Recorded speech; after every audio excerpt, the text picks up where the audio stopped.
The purpose of this video is not to add to the stress or panic that AI is creating in terms of what it means for our future, what it means for our jobs, and what have you, but rather to encourage conversation around these talks.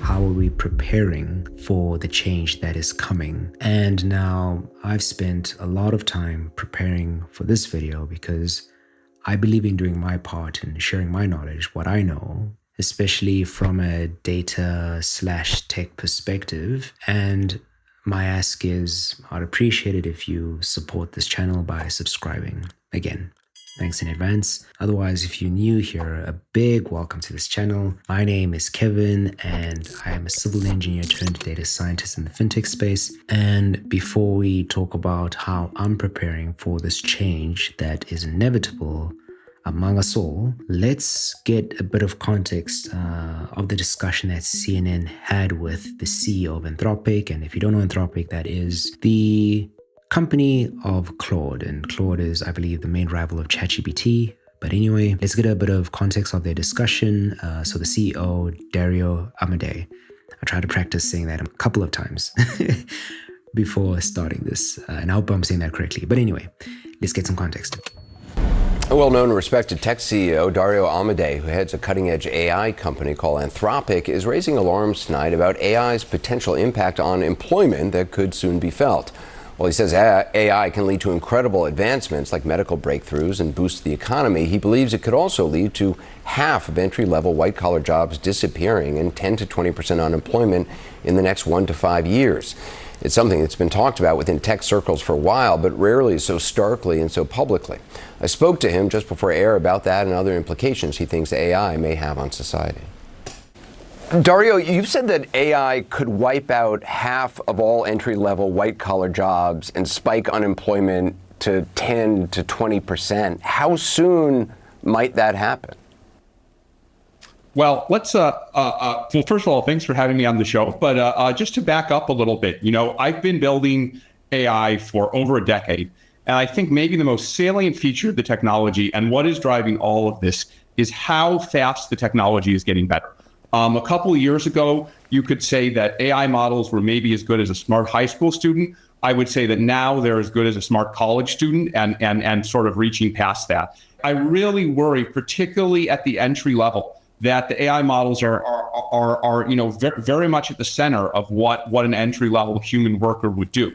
All right, so based on that scary conversation, for lack of a better word, let's talk about how I'm preparing for this change that is coming. The first one is my career direction is slightly changing. And a bit of context is, so whenever I do interviews, I have a list of prepared questions that I ask the interviewer when the time comes for us to ask them questions. And a very important question is, how is your company staying current with AI/technological advancements? And now this question really makes me consider my next role. It plays a fact in me deciding which direction I want to take.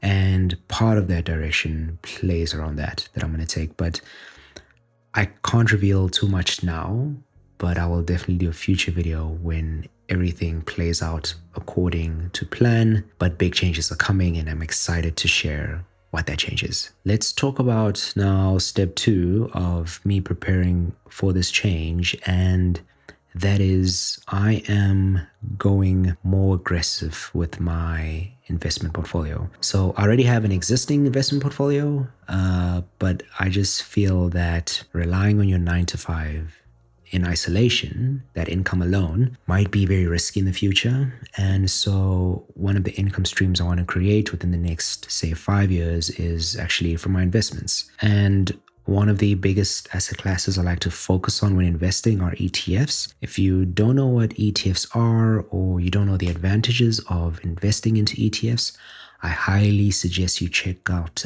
this video that's going to pop up right now, right there. It's a previous video of me doing a very deep dive into the world of ETF investing. Anyway, speaking on ETFs, specifically going more aggressive on focusing on ETFs that are more AI innovation driven, more tech related. So those kind of ETFs. And one of them on my radar is actually ARKK. So that's an ETF by ARK Investing. If that's the company's name, it should be. But basically, the CEO is Cathie Wood, and she is one of the renowned female global investors, like really knows her space, really knows her game, and very, very successful. What actually sold me on her ETF, on her company, was when she was hosted on the Diary of a CEO recently, and I'll leave a pop-up on my screen and a link below. So if you want to go check that out, you can, but she goes into so much depth.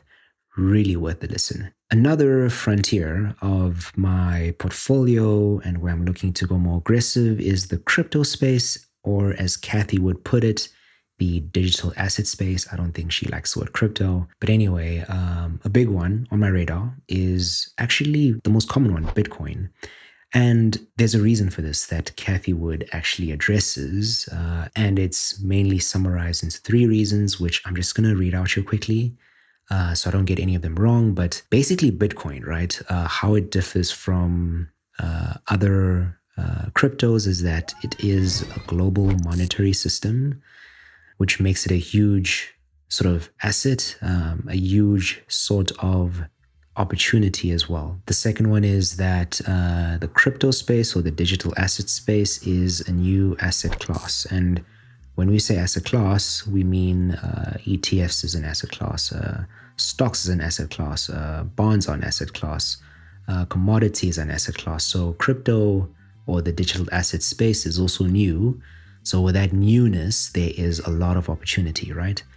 And the third one is that Bitcoin, it's in essence a new technology. For those that don't know, it's actually one of the most secure blockchain technologies, and that security adds to that value, that confidence in this digital asset. Let's now touch on the final sort of avenue that I'm looking on to go more aggressively, and that is something you may have not heard of this term before, but it's called crypto arbitrage. And where I picked up this concept is I have to give credit to someone actually locally in South Africa, and that is the Money Marks channel. So I will leave a link to the video on the Money Marks channel that I watched on this crypto arbitrage idea. But basically, to sum it up, it doesn't focus on actually buying crypto, but rather focuses on, so when we talk about the spread, we're talking about the buying, but the difference between the buying price and the selling price across different exchanges, and capitalizing on that difference. And the returns, they're pretty crazy. So that is not all that I'm considering in the investment space, but definitely is one of the top priorities right now for me. Let's talk about the next, call it step 3 in my plans of preparing for this future, and that is leveling up on my AI skills and education. And I'm just going to play a short clip by Jensen Huang, the CEO of NVIDIA, and I think he sums it up best as well in this preparation for the age of AI. If you're not engaging AI actively and aggressively, you're doing it wrong. You're not going to lose your job to AI. You're going to lose your job to somebody who uses AI. With that being said, how am I preparing? So number 1 is I am subscribed to a newsletter, an AI newsletter that gives daily updates on the latest sort of AI innovations, what's new in the AI world, and that is called, let me just see, it's called the Rundown AI. I'll try to leave a link in the description. Otherwise, I think that's important for me, just keeping up with what's the latest and greatest. This is the next thing for me in leveling up on my AI skill set, is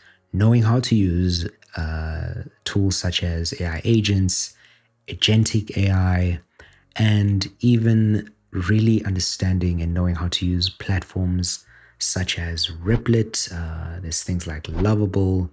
There are things like, what's the other one? Bolt, right?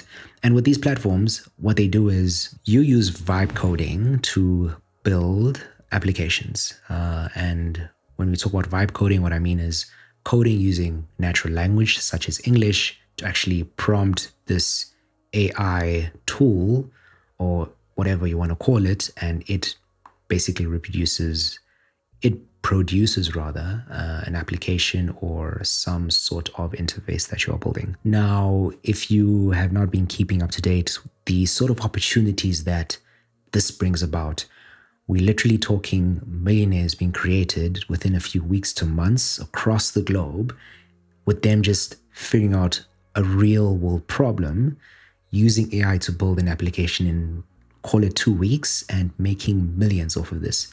And we're talking maybe annual recurring revenue. So that is where we're at right now. I believe the next wave of jobs will be looking at maybe an AI prompt engineer. So someone who is very skilled at prompting these AI tools in order to produce the solution, maybe an AI tester testing the solution that came out, and even things like, maybe, I'm just coming up with names here, but AI intelligence analyst, someone who uses this solution that AI has produced in order to drive business decisions. So seeing the analysis and interpreting it in order to drive business decisions. And that is sort of the next wave of jobs I see coming about. And I want to prepare for this. I want to have the skills necessary in order to be in demand when this new wave of jobs comes about. Okay, that was a mouthful, but let's talk about step 4 in my preparations. And I'm doing it right now, but that is basically building a personal brand. And I believe in the world of AI, building a personal brand equals professional leverage. Let's just unpack on that for a bit. Now, when I say leverage, I mean being more attractive to hiring managers, which I've already seen personally. And I believe as a whole, it just attracts more opportunities, which I've also seen personally. And just as a cherry on top, I believe what it does with you having a personal brand, it shows a unique set of skills that you also have outside of your 9 to 5, which I think will be valuable in this age we are rapidly approaching. Which then brings me to my last and final step. So the one thing in common of all these steps I already mentioned is that they potentially open up new streams of income, new avenues of income. And that is the final thing. I want to diversify my income range so that obviously we don't really know the future. Like, we can always just predict, we can guess, but I just believe that by diversifying your income streams, you are minimizing or reducing a risk into this new age we are stepping into. Okay, so that more or less sums up my playbook on how I'm preparing for this change that is coming. Right, I've left no stone unturned, actually.